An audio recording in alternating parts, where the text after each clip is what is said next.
Hello, hello, hello! Hello Philippines! Hello world!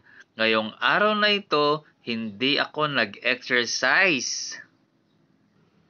Pahinga to the max muna ako. Nagmuni-muni. Ganun. Mag-isa lamang ako, walang kausap. Si Ate Seni, nagpapahinga. Binigyan niya ako ng fudgy bar. Chocolate flavor. 5 piraso yun binigay niya. Hanggang ngayon, nahihirapan pa rin akong magsalita. Tinadahan-dahan ko lang ang salita ko para maintindihan. Siya nga pala, bumili ako ng Steam Cafe.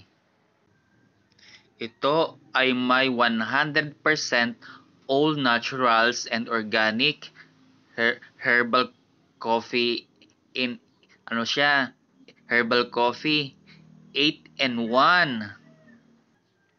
Gamot din ito sa stroke. Lahat ng pwede kong inumin basta sa stroke or possible na gumaling ako, gagawin ko. Yung Stem Cafe, nakita ko lang sa Facebook, modern na ako. Nagbabaka sakali na gumaling ang stroke ko. Nagaling sa SS. Na kahit paano, na-finance ko ang sarili ko sa gamot. Kaya swerte pa rin ako. Kahit papaano, may SS ako. Importante talaga ang SS. Kaya maraming salamat ang mga taong tumulong sa akin, especially kay Miss Emma Ruth Codisal. Yan yung principal namin nung nagtuturo pa ako. Kaya mga kalabs, napakahalaga ng SS. Napakahalaga na meron tayong SS. Hindi lang yan. Pati Pag-ibig at PhilHealth, napaka-importante ng mga iyan. Buti na lang ako, nahuhulugan ko nung nagtatrabaho pa ako. At napapakinabangan ko na ngayon. Siya nga pala, hindi na muna talaga ako nag-exercise. Gusto kong pahinga muna ako.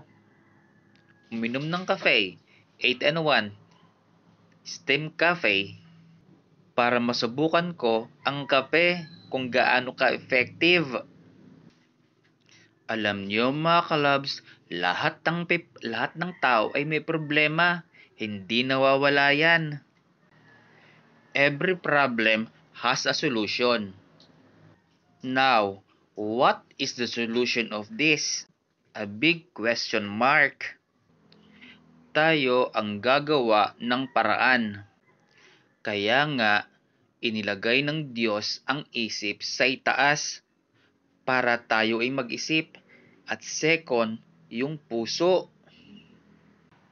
Diba? Yung puso ang pangalawa at unang-una ay nasa itaas ang isip. Pangalawa, yung puso. Eto pa, may kasabayan din tayo. Every obstacle in life give us an opportunity to improve. Oo, tama yun. Lahat ng pagsubok sa buhay, mapagdadaanan natin. Hindi dapat tayo sumuko, laban lang. Kasi ang buhay ay parang gulong. Minsan nasa ibabaw, minsan nasa ilalim. Ay siya nga pala, shoutout ko muna si Ryan Magallanes, taga Basi Samar. Nagpapabati sa akin at i-shoutout ko siya sa susunod na vlog ko. Ryan Magallanes, taga Basi Samar, shoutout sa'yo. Tuloy po natin ang kwentuhan natin. Sabi nga sa Romans 8:28,